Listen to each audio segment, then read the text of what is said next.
जय साईं बाबा, जय साईनाथ।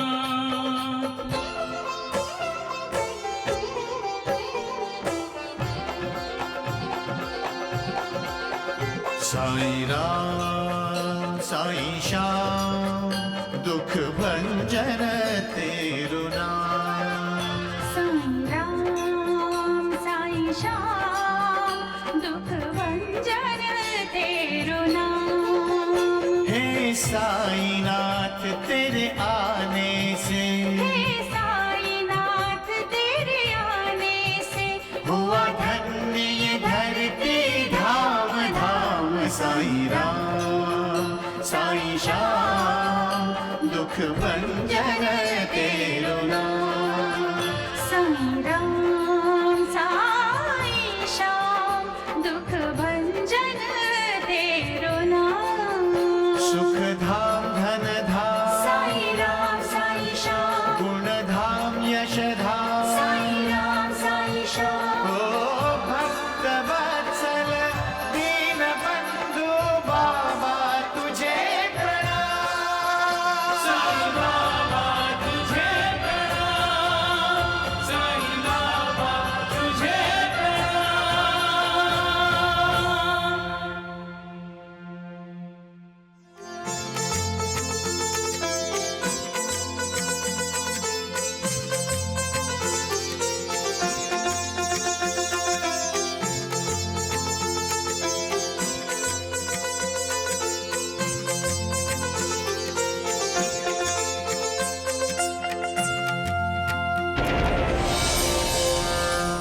कितनी जमीन चाहिए इंसान को?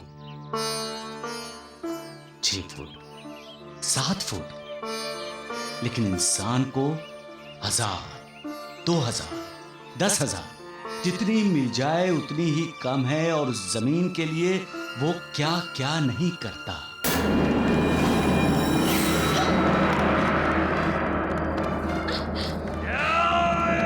रुक जाओ।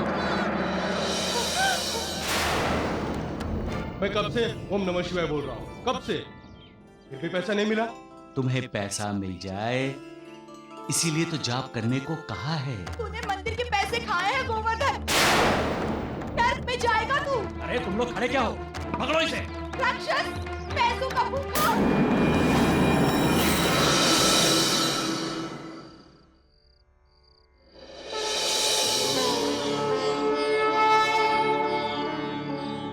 सुनीति बेटी,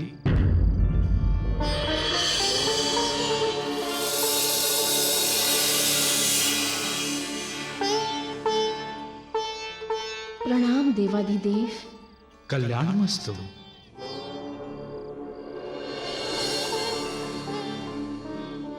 क्षमा चाहती हूँ भोलेनाथ, मैं मंदिर का जीर्णोद्धार नहीं कर सकी। मेरे पास चंदे का पैसा नहीं था। सुनीति, तुम मेरी भक्त हो ना? हाँ प्रभु। तो तुम सब कुछ भूल जाओ, चंदा भी और अपने पति की बातों को भी। मैं चाहता हूं तुम अपनी इच्छा से मेरा मंदिर बनाओ। तुम्हारे पास जो भी पैसा है वही मंदिर पर लगाओ। तुम्हारा कल्याण होगा पुत्री। जैसी आपकी आज्ञा प्रभु।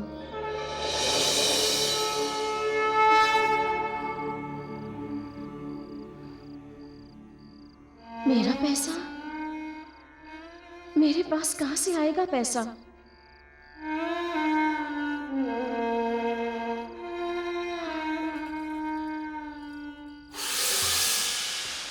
अरे नमस्कार गोवर्धन से। नमस्कार।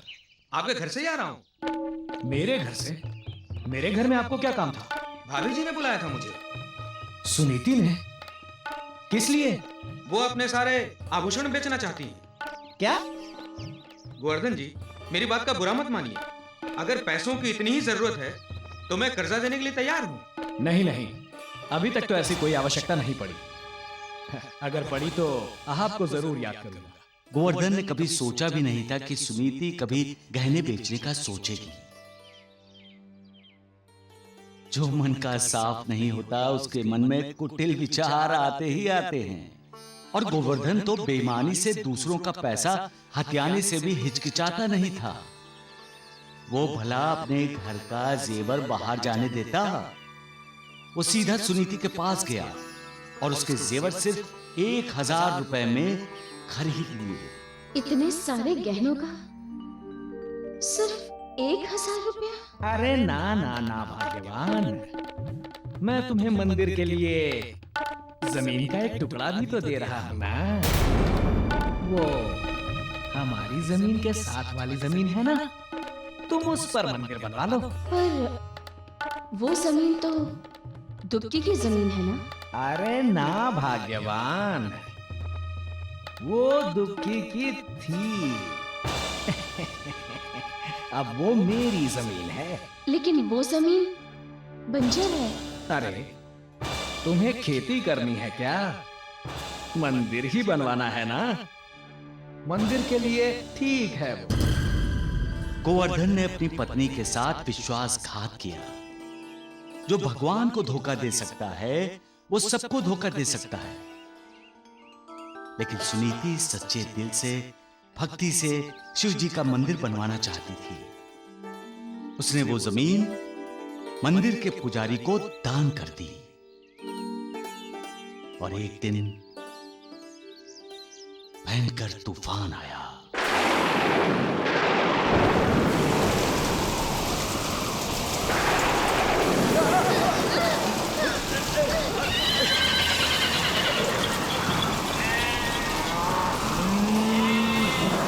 प्रकृति क्रोधित हुई है। ऐसा तूफान आज तक नहीं देगा।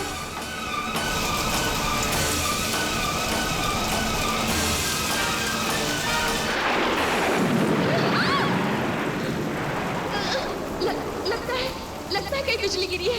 चाहिए जाकर देखिए ना। नहीं, मुझे डर लगता है। गोवर्धन सेठ! देख, तेरे पापों को देखकर आज कुदरत भी कितनी नाराज हुई है। भयानक बारिश और तूफान में दुबकी यहाँ क्या कर रही है?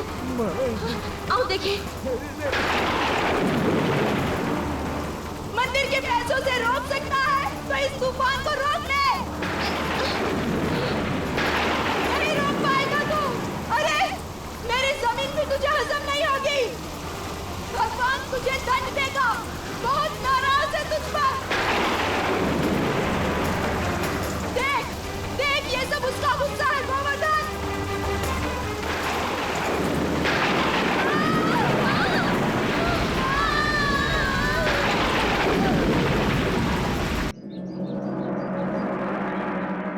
बिजली गिरने के बाद क्या हुआ बाबा? कुदरत का प्रकोप है ये बिजली। और जब कुदरत को गुस्सा आता है तो क्या होता है? उथल पुथल। सर्वनाश। हाँ बहन, सर्वनाश। सर्वनाश। हम कहते हैं ना, उस पर मानो बिजली गिर गई।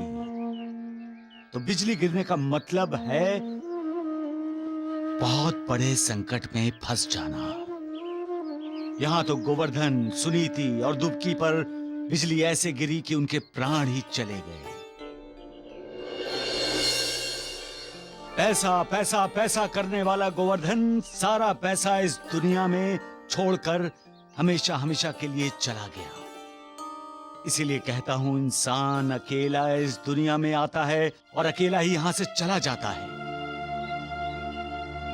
जब आता है तो अपने पुनर्जन्मों के कर्म उसके साथ होते हैं।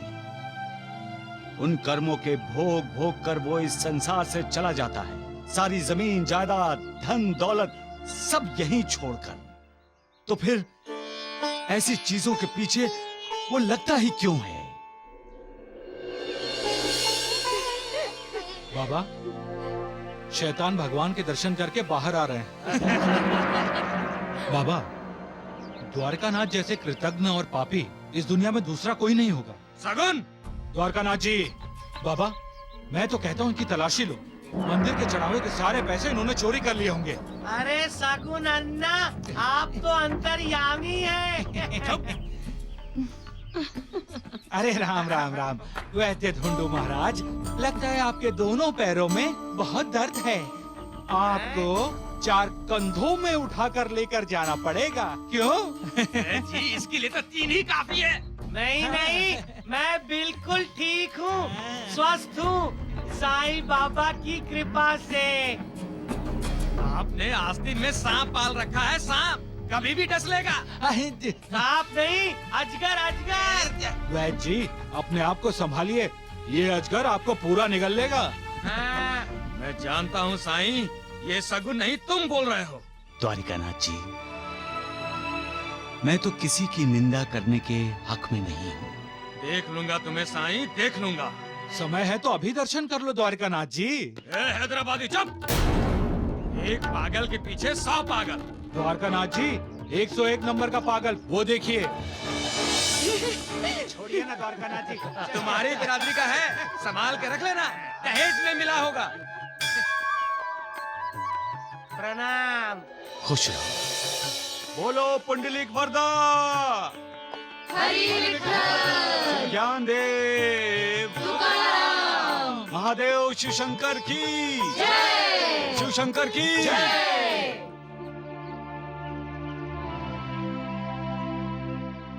साईनाथ, गोवर्धन, सुनीति और दुबकी पे तो बिजली गिरी और उनके प्राण चले गए, लेकिन मंदिर का क्या हुआ? मंदिर का जीर्णोद्धार हुआ। तो फिर वीरभद्रप्पा और चेतन वसप्पा तो इस कहानी में आए नहीं देवा। लेकिन बाबा वो सांप और मेंढक? हाँ बाबा, कहानी तो उन तीनों के मरने पर ही खत्म हो गई। कहानी खत्म नहीं हुई सगुन। गोवर्धन, सुनीति और दुबकी का पुनर्जन्म हुआ। पुनर्जन्म? हाँ, सुनीति ने जमीन मंदिर के पुजारी को दान दी थी, तो अब सुनीति ने पुजारी के घर बेटी बनकर जन्म लिया। उसका पुनर्जन्म हुआ। उसका नाम गौरी था।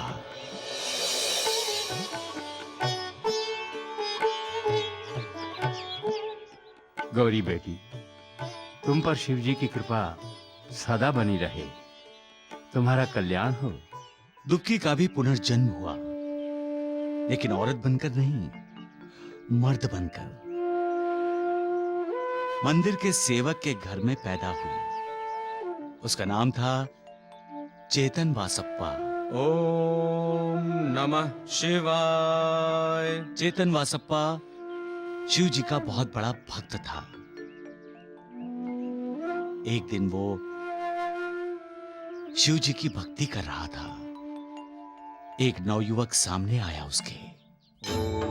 नमः शिवाय, ओम नमः शिवाय, ओम नमः शिवाय, नमः शिवाय, नमः शिवाय।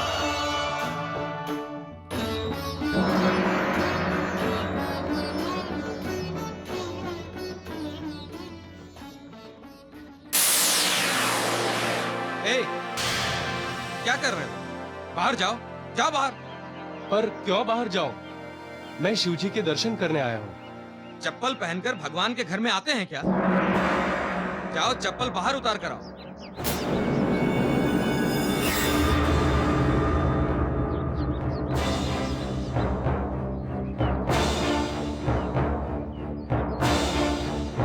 लगता है माँ बाप ने कुछ सिखाया ही नहीं। ए, क्या कहा? गौरव हूँ मैं मंदिर का, शिव जी का भक्त हूँ। चेतन वसप्पा नाम है मेरा। ये ए क्या करता है? तू जो भी है, मेरे माँ बाप का नाम कैसे लेता है?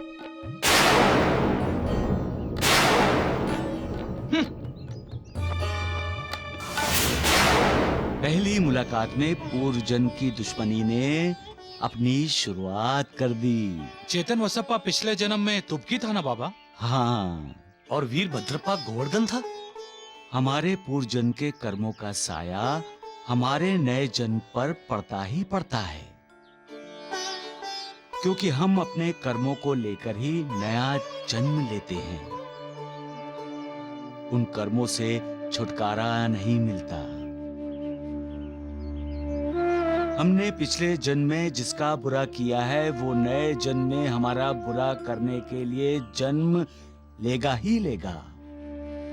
और हमने किसी से कर्ज लिया है और कर्ज चुकाया नहीं तो हमें वो कर्ज नए जन्म में चुकाना पड़ता है।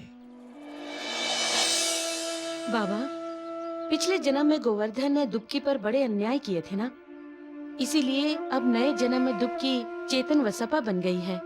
तभी तो मिलते हैं। चेतन वासप्पा ने डांट दिया ना वीरभद्रप्पा को। गोवर्धन के लिए उसके दिल में जो नफरत थी वो बाहर आई ना। मौका मिलने की देर थी। दुबकी टूट पड़ी, वीरभद्रप्पा बने गोवर्धन पर। इसलिए हमेशा दूसरों की दुआएं लो, बददुआएं कभी मत लो। देना है तो लोगों को प्यार दो, नफरत कभी मत दो। प्रार्थना करो, दिल खोलकर प्रार्थना करो दूसरों की भलाई के लिए। और मांगना है तो मालिक से मांगो। हे मालिक, सबको सद्बुद्धि दो। इस दुनिया में कोई किसी से नफरत ना करे, हर कोई दूसरे की सहायता करे, मदद करे। अपना पराया भेदभाव हो ही ना। हर तरफ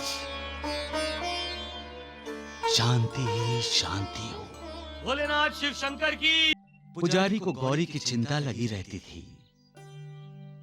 एक दिन वीरभद्रप्पा ने पुजारी के घर का दरवाजा खटखटाया।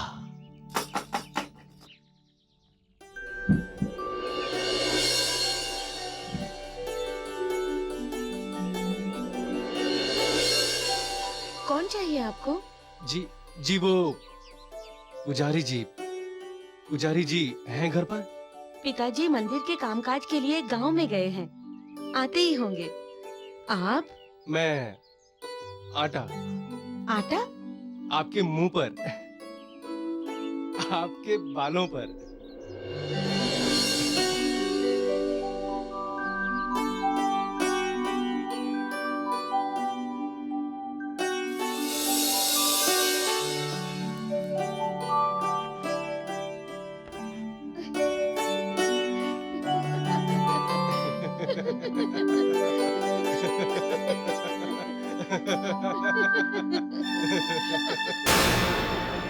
गौरी,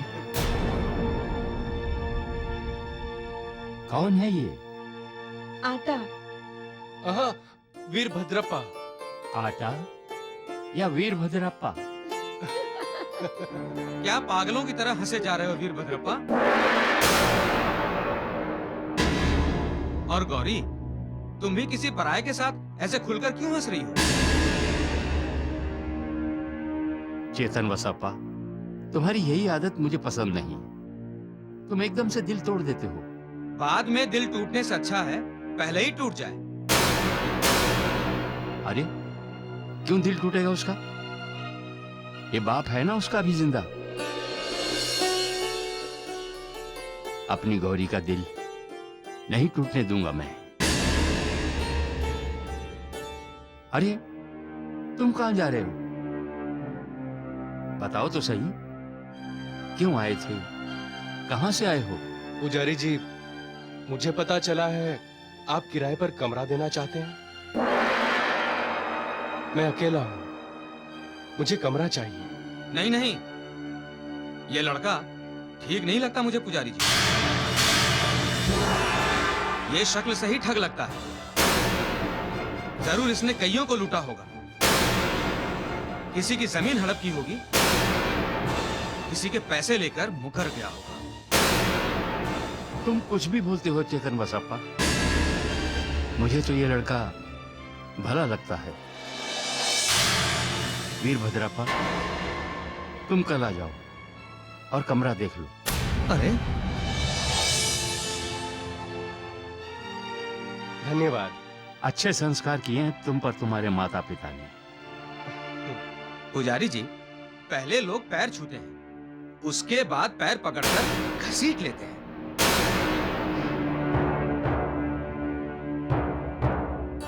कल मिलेंगे आटा कुमारी।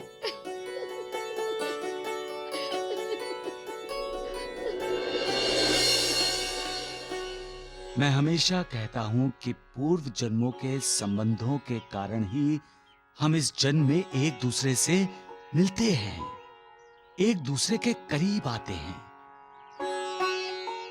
चैतन वसप्पा, वीरभद्रप्पा और गौरी पूर्व जन्म के संबंधों के कारण ही एक दूसरे के करीब आए। संबंधों के साथ साथ विकार भी आए।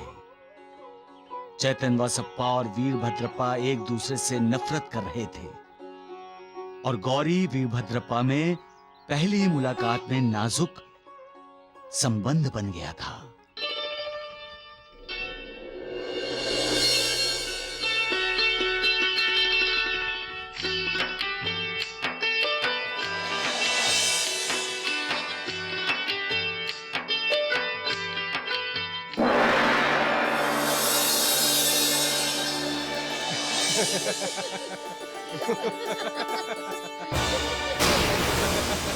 पुजारी को वीरभद्रप्पा पसंद था, लेकिन वो शादी की बात करने से डर रहा था।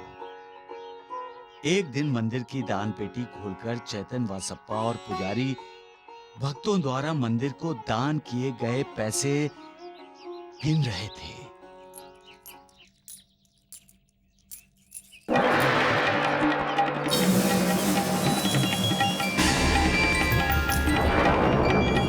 पैसों पे नजर रखिए पुजारी जी।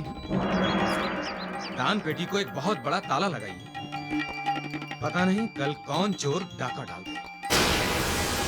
मंदिर के पैसों को भला कौन चुराएगा वीरभद्रप्पा? पैसा बहुत लोगों की नीयत बिगाड़ देता है पुजारी जी। पैसों को भगवान मानने वाले लोग भगवान से नहीं डरते।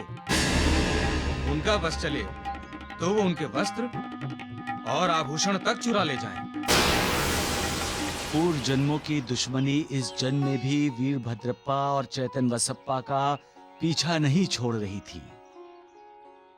चैतन वसप्पा को वीरभद्रप्पा पर विश्वास नहीं था और वीरभद्रप्पा चैतन वसप्पा को नफरत करता था।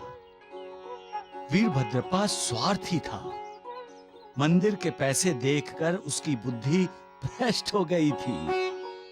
उसके दिमाग ने यह सोचना शुरू कर दिया था कि किराए पर रहने की जगह क्यों ना वो मकान का मालिक ही बन जाए।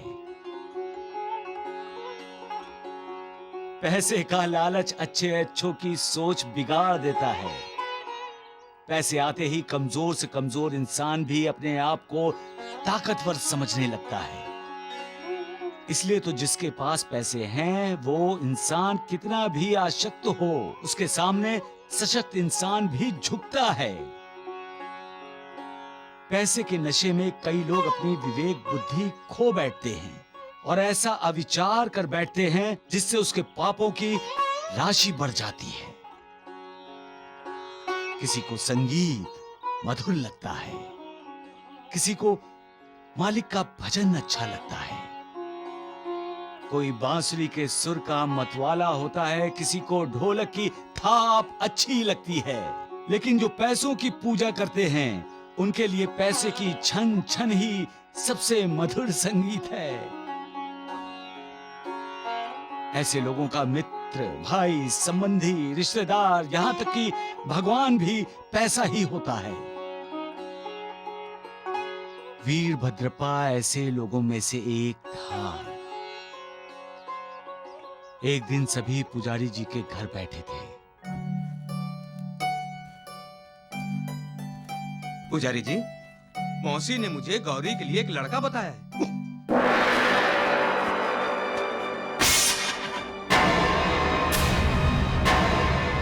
किस मौसी ने?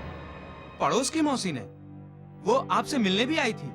उसने बताया है तो लड़का तो अच्छा ही होगा।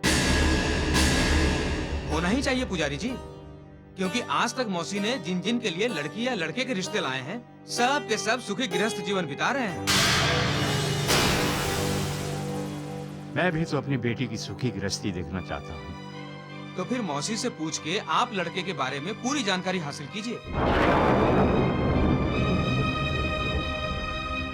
मुझे यकीन है वो चरित्र से, संस्कार से अच्छा होगा, स्वार्थी नहीं होगा, पैसों का लालची नहीं होगा, कभी किसी का बुरा नहीं करेगा। क्यों वीरभद्रप्पा? अरे तुम कहाँ चल दिए वीरभद्रप्पा? पुजारी जी के साथ जाकर तुम्हें भी तो लड़का पसंद करना होगा।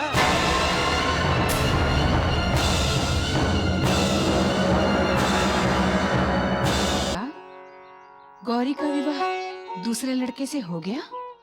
माँ जी, उत्सुकता है ना ये जानने के लिए कि वीरभद्रप्पा, चेतन वसप्पा और गौरी का क्या हुआ। बाबा, आपने कहानी ऐसे मोड़ पर लाकर रख दी है कि सबकी उत्सुकता जागृत हुई है आगे जानने की। सगुन, देवा को तनिक विश्राम करने दो, थक गए होंगे देवा। बोलो पुंडली तोरगा, हरि विठल, श्री ज्ञान देव, भोलेनाथ शिव शंकर की जय। बाबा, आप कहानी अधूरी छोड़कर जा रहे हैं? लक्ष्मी की माँ, मैं जा नहीं रहा हूँ, जाकर आ रहा हूँ। कोई वहाँ मेरा इंतजार कर रहा है। जानवरों को खाना भी तो खिलाना है ना।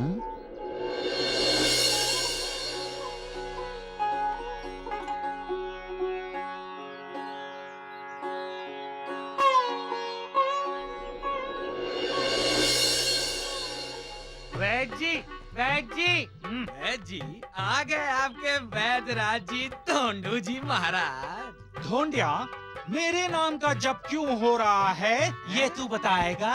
अरे वैद जी, जाप इसलिए हो रहा है कि पैसे चाहिए होंगे उसे। चुप कर, मैं तुम्हारी और द्वारिका नाथ जी की तरह थोड़े ही हूँ, मुफ्त का थोड़े ही खाता। तुम क्या काम करते हो है?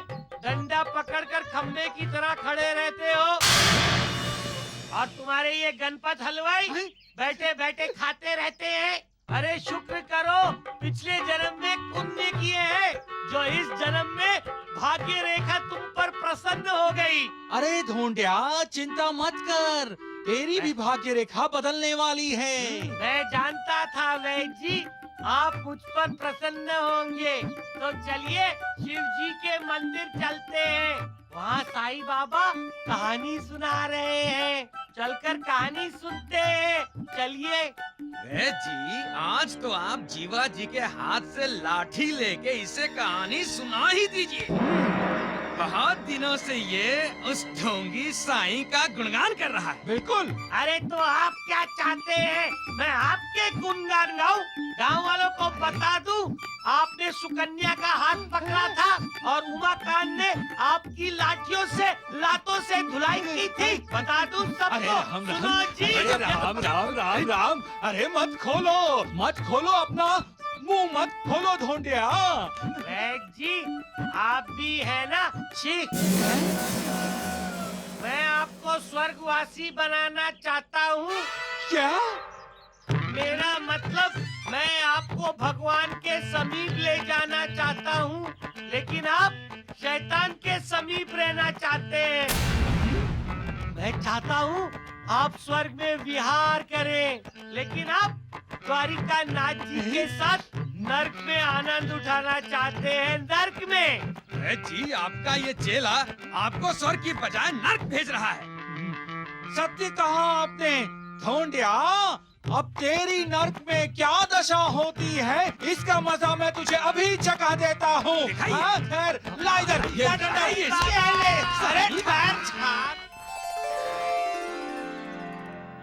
दोस्त। अरे श्रवण, कैसे हो दोस्त? मैं तो ठीक हूँ। हाँ। तुम कहानी अच्छी सुनाते हो दोस्त। मैं नहीं, वो सबसे अच्छी कहानी रचता है।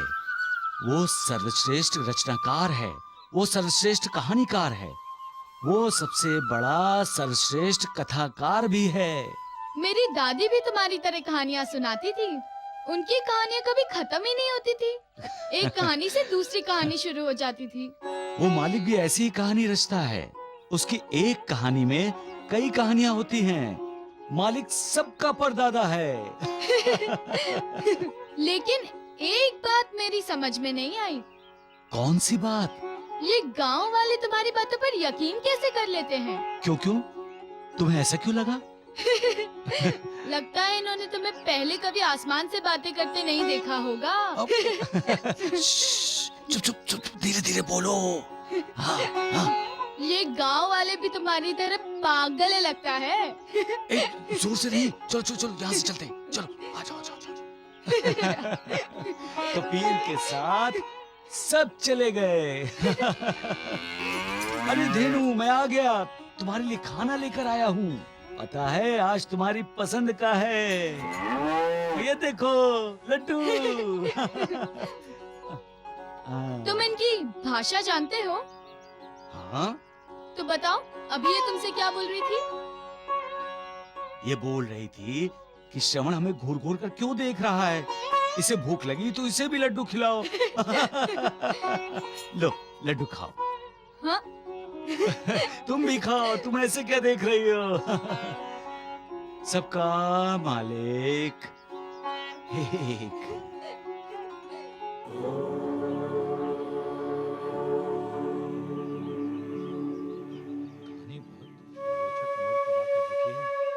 काफी देर हो गई, कब आएंगे साईं बाबा? कहानी इतनी दिलचस्प है कि मैं अपना घर का काम पूरा करके सीधी यहाँ आ गई। पुनर्जन्म की बातें बड़ी रोमांचक होती हैं नूरबाई। अक्कलकोट में भी उस समय ऐसी ही एक घटना घटी थी। अरे तो सुनाइए ना माँ जी। अक्कलकोट स्वामी की कहानी बड़ी दिलचस्प होती है, सुनाइए। अक्कलकोट में उस समय दमयंती नाम की एक औरत अपने पति नारायण को लेकर आई थी। नारायण का व्यवहार विचित्र था। दमयंती भिक्षा मांगकर उसे खाना खिलाती थी।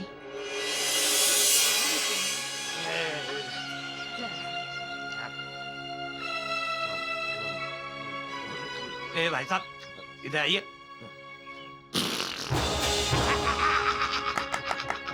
पागल है क्या? अरे पागल किसको बोला तू रे? पागल तेरा बाप, पूरा खानदान। चल। चुप कीजिए, क्या आप मुझे शांति से जीने भी नहीं देंगे? माफ कीजिए भाई साहब, मैं जानती हूँ कि गलती इनकी है, पर ये खुद नहीं जानते कि ये क्या कर रहे हैं।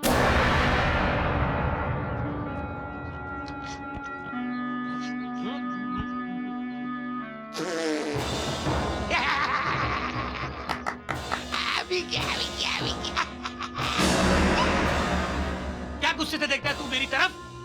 आंखें फोड़ दूंगा तेरी। चल भाग, आगे से।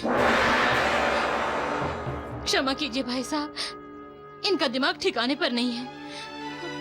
मैं इन्हें ठीक कराने के लिए यहाँ पर आई हूँ, इस विश्वास के साथ कि अक्कलकोट स्वामी इनकी बीमारी ठीक कर देंगे। श्री स्वामी समर्थ, जय जय स्वामी समर्थ, जय जय स्वामी समर्थ। श्री स्वामी समर्थ, जय जय स्वामी समर्थ, जय जय स्वामी समर्थ। श्री स्वामी समर्थ, जय जय स्वामी समर्थ, जय जय स्वामी समर्थ। श्री स्वामी समर्थ, जय जय स्वामी समर्थ, जय जय स्वामी समर्थ। श्री स्वामी समर्थ, जय जय स्वामी समर्थ, जय जय स्वामी समर्थ। श्री स्वामी समर्थ, जय जय स्वामी समर्थ, जय जय स्वामी समर्थ। श्री स्वामी समर्थ, जय जय स्वामी समर्थ, जय जय स्वामी समर्थ। श्री स्वामी समर्थ, जय जय स्वामी समर्थ, जय जय स्वामी समर्थ।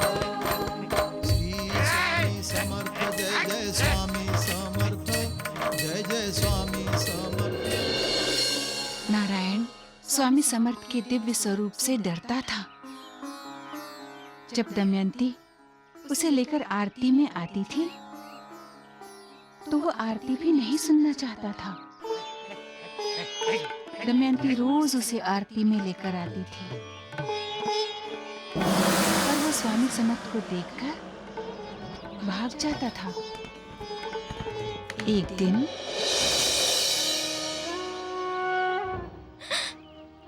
मेरे पति को ठीक कर दीजिए स्वामी जी महाराज, मेरे पति को ठीक कर दीजिए। जाओ बेटी, उसे लेकर आओ।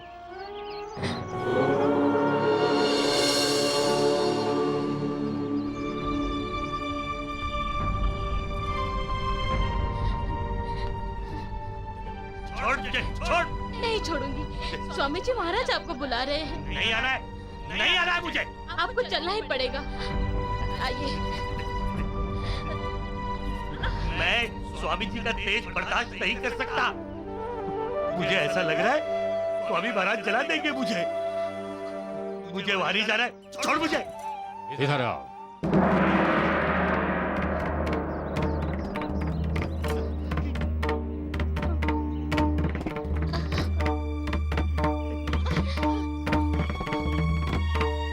कहाँ भाग रहे थे? क्यों बुला रहे हैं आप मुझे? क्यों? मेरे साथ न्याय नहीं हो रहा है, मेरा न्याय नहीं हो रहा है।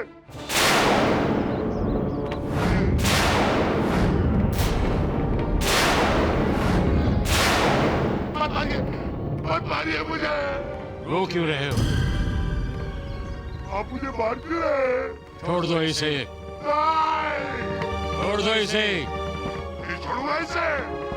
इसने मेरे 2000 रुपए वापस नहीं किए।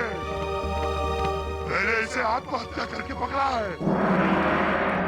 इसने अगर मुझे 2000 रुपए वापस कर दिए होते तो मेरी ये हालत नहीं होती और मैं आत्महत्या भी नहीं करता। आप मेरे साथ न्याय करिए। ये कैसे देगा तुम्हें पैसे? ये तो दरिद्री है। मैंने इसे कंगाल किया है, संतानहीन किया है मैंने। अब तक जो उसने तुम्हें बर्दाश्त किया है उसी में तुम्हारा सब कुछ आ गया। समझ लो उसने तुम्हारे पैसे लौटा दिए। छोड़ दो उसे। नहीं छोड़ूंगा, नहीं छोड़ूंगा। नहीं छोड़ेगा तू? नहीं।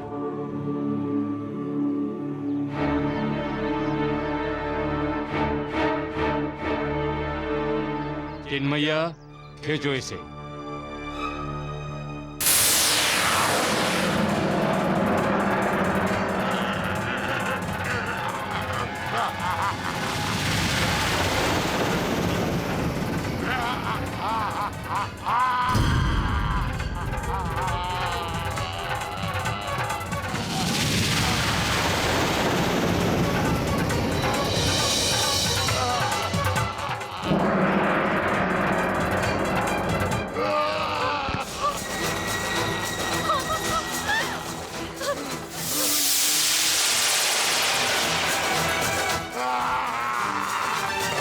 छोड़ दो स्वामी जी, मुझे छोड़ दो।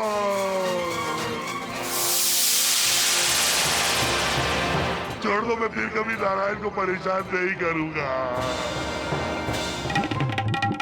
मुझे पैसे भी नहीं चाहिए, नहीं चाहिए मुझे पैसे।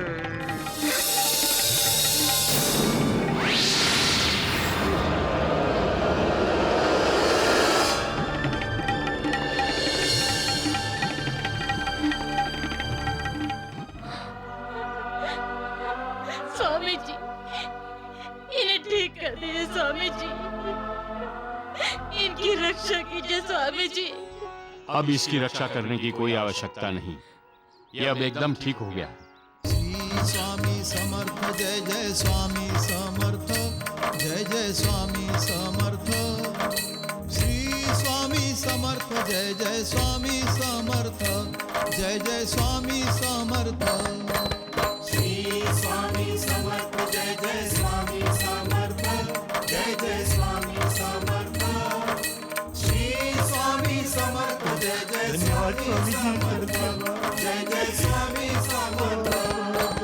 श्री स्वामी समर्थ जय जय स्वामी समर्थ, जय जय स्वामी समर्थ। श्री स्वामी समर्थ जय जय स्वामी समर्थ, जय जय स्वामी समर्थ। लक्ष्मी की माँ, ये कहानी वैसी ही है जैसे दुबकी और गोवर्धन की। माँ जी सबको नारायण की कहानी सुना रही हैं। हाँ? आप तो अंतर्यामी हैं। आप सब जानते हैं बाबा। जय भोलेनाथ की। ओम नमः शिवाय। नमः शिवाय।